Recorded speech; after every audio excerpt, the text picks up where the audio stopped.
Well, all I can say is that it was really something. He didn't try to weasel out of it. Instead, he produced the hall and he gave that beautiful speech. I was impressed, as usual. And those missionaries will never forget that. And though they were of a different faith, he commended them for their willingness to serve a cause bigger than themselves and thanked them for their selflessness.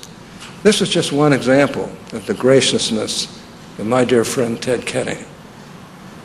There was another time when the Mormon Church was nearing completion of its temple here in Boston, Belmont, I think.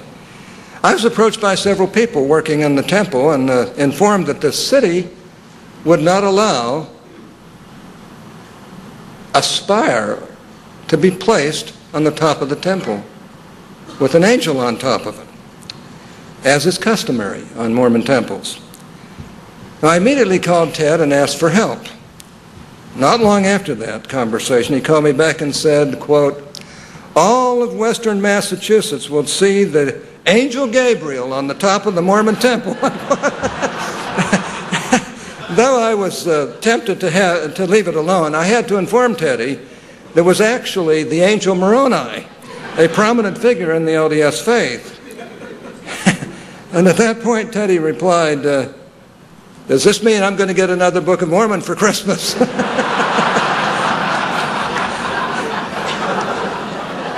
Of course he did. Of course, Teddy was always respectful of my faith and that of others, but everyone around us knew that I liked to give him a hard time.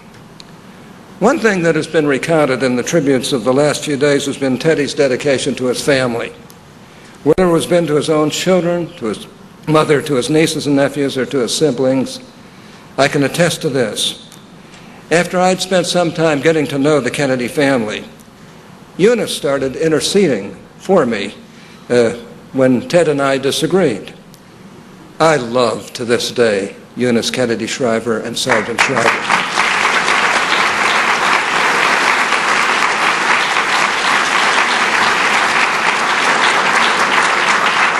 And I love their family. Let me just say, Bobby's one of my best friends. And so are the other Shriver family members. What they do for this country and what Eunice did is just beyond belief.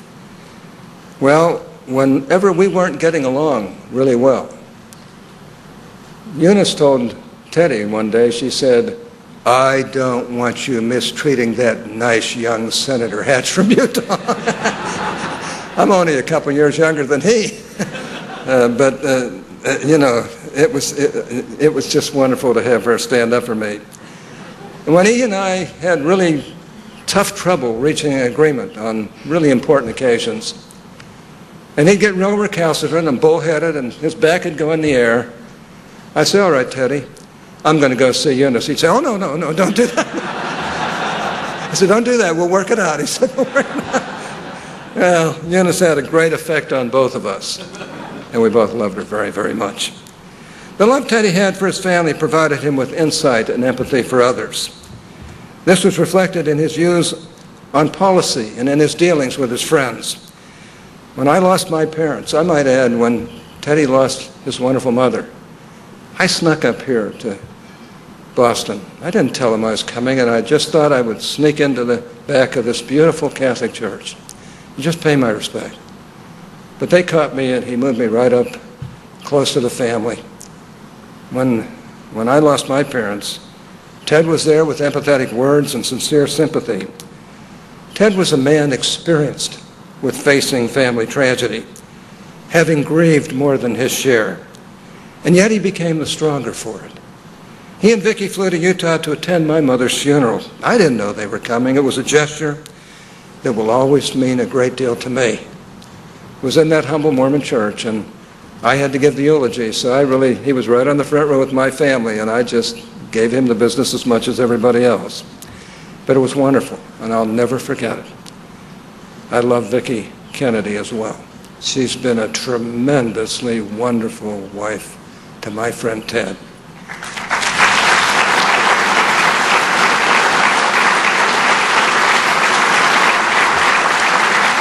I said publicly that I'd been present to witness 2 major changes in Ted Kennedy's life and career.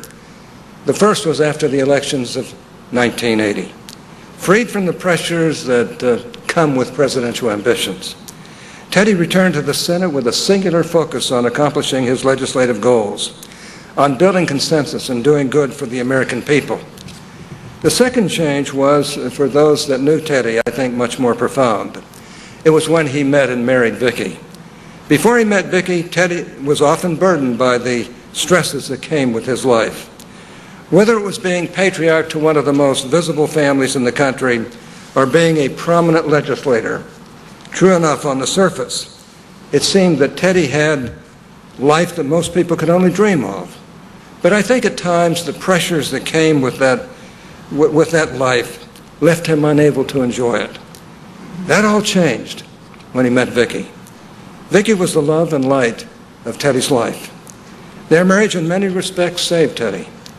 He was forever a different man. He was still the fierce, stubborn leader in the Senate he always was. But it was clear from that time on that he enjoyed his life and the role he played far more than he had in the past. Teddy and Vicki's marriage made him a better man and a better senator. Well, I remember one time he got mad as heck at me.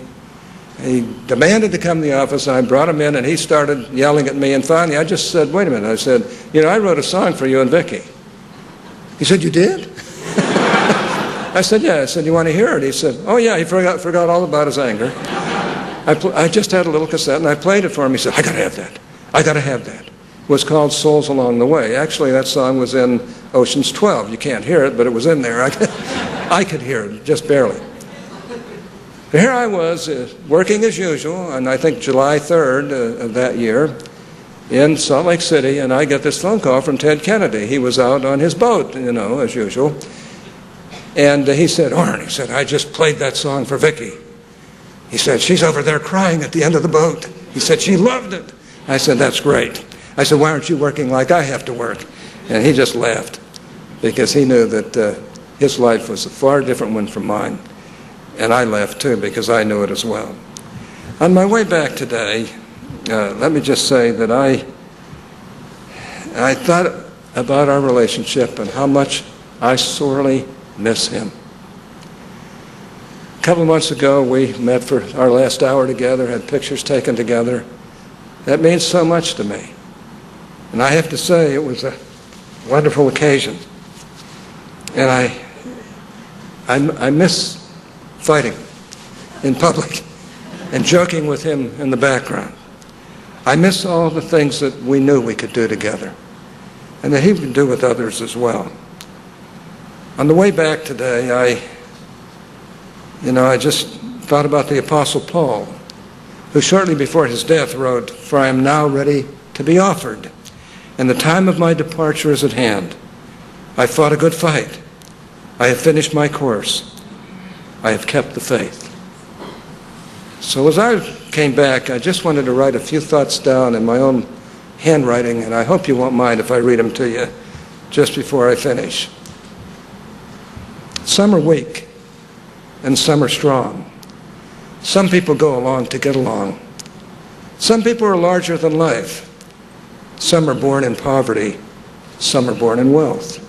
Some are like a flashing light that dissipates in air. Some are like a gift of life who never find despair. Some fulfill their destiny. Others lose each day.